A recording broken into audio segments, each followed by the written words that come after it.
one very good day. My name is Nur Ifah binti Adnan from Group BA 272-4N. Will be presenting my individual assignment, Corporate Financial Decision Making on Capital Structure Concept. First and foremost, what is capital structure? It is the amount of debt and or equity a company used to finance its assets and activities is referred to as its capital structure. Typically, a debt to equity or debt to capital ratio is used to describe a company's financial structure. Another name for it is a comparison of the total amount of external and internal finances that decides how much money the organization spends. A corporation can have the highest chance of success if its many sources of capital, debt, stock, and other cash flows are optimally combined. Since each company opportunity is distinct, it needs a different ideal financial structure in order to succeed.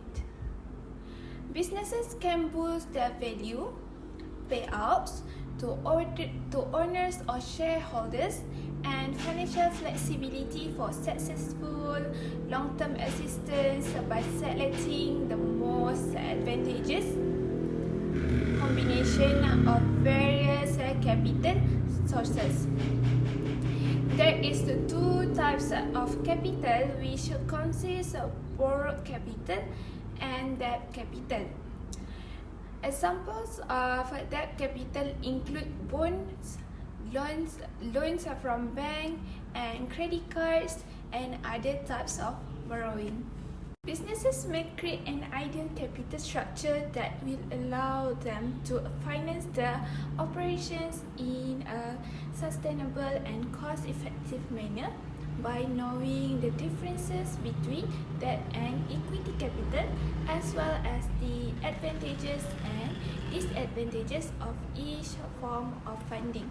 This will guarantee the business can continue to make money and expand. Businesses need to think about their ability to take on debt as well as their equity potential when determining the best capital structure. They also need to know what kind of financing works best for them financially and how much they can actually pay back without putting too much burden on the company. In other words, businesses selecting the best financial structure should also take reward and risk into account. Companies should weigh the advantages and disadvantages of various financing options such as debt, equity, and other alternative kinds of capital in order to choose the best capital structure. In addition, there are also other important factors to take into account. Firstly is sustainability. The best capital structure should be determined after considering sustainability. The businesses must take into account its present and future financial requirements and make sure that its capital structure allows it to meet these requirements while maintaining operations. Secondly, company-specific needs. The overall financial status and structure of a company are significant factors in determining the best capital structure. Which loan instruments, equity instruments, and cash resources are best for the company's usage of funds will be greatly influenced by how it makes and spends money. Besides, businesses that have sound capital allocation plans might be better to choose and handle loan instruments. Businesses with intricate operations could require more complex loan and equity financial structures in order to maximize return and avoid risk. Simpler capital structures will probably be needed by smaller businesses or those that are just getting started. In these situations, the best capital structure should be determined by the company taking affordability and sustainability into consideration. First factors are cost of equity capital. It is a prevalent misconception that equity comes with no cost, but this is untrue. The cost of equity capital includes dividends and issue flotation. Others is change in control because issuing new shares to the public market results in the introduction of new shareholders, some of whom may have quite different opinions about how the firm should be operated. Not only that, regulatory framework would specify the amount of equity that a business should have in its capital structure. Lastly, debt governance.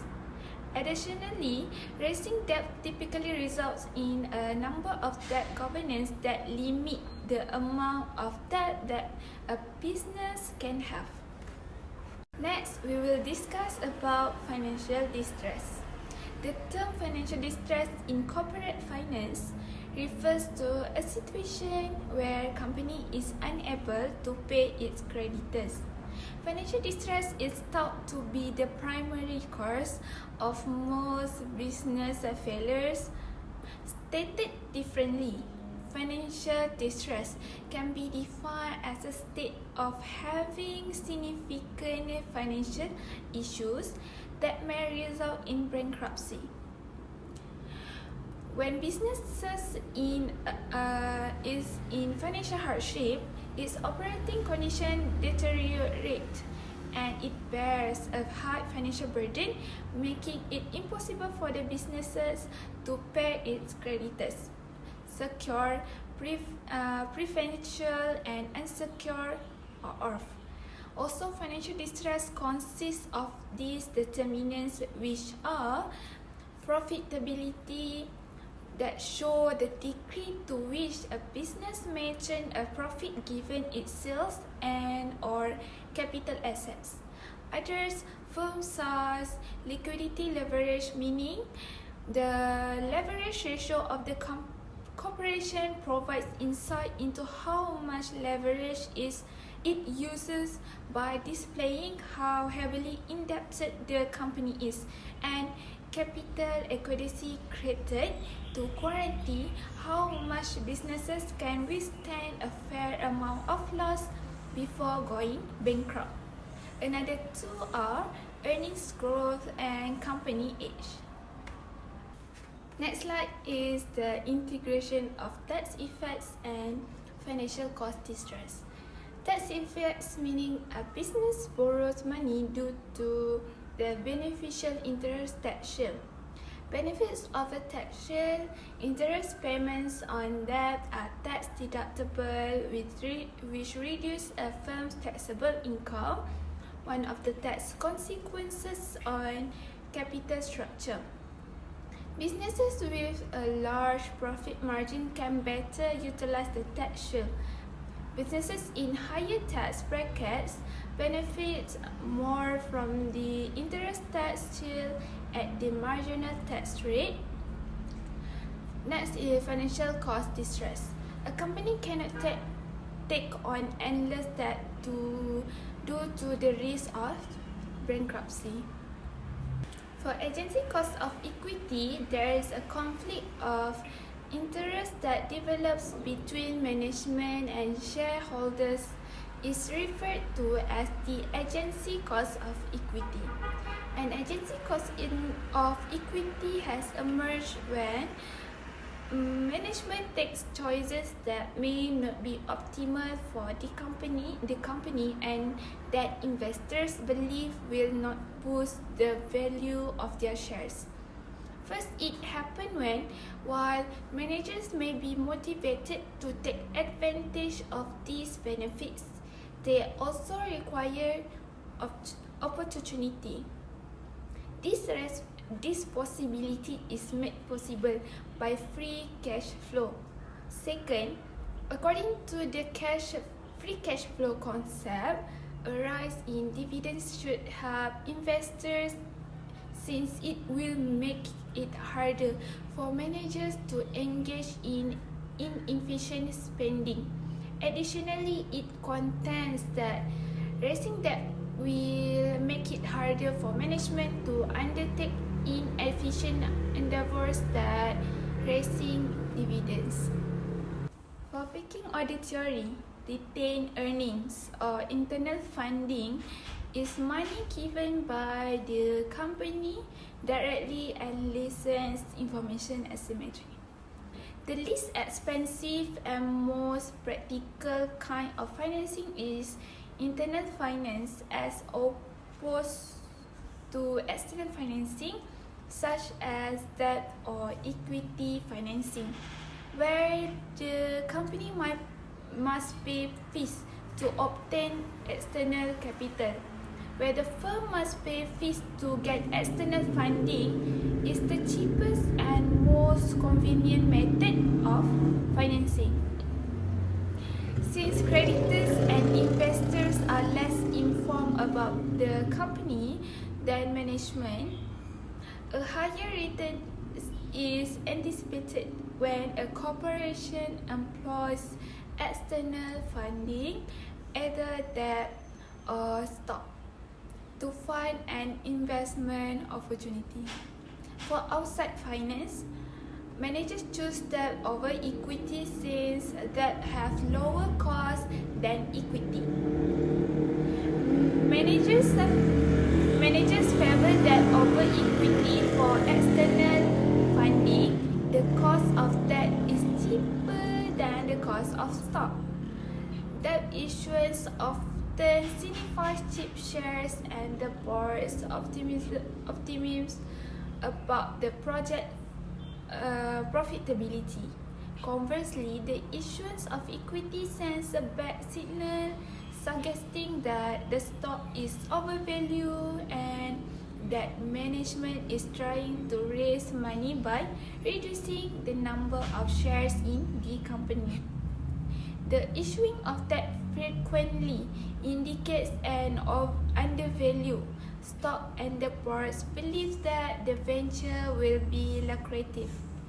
The issuing of equity, on the other hand, conveys a negative signal that the stock is overpriced and that management is attempting to create finance by diluting shares in the firm.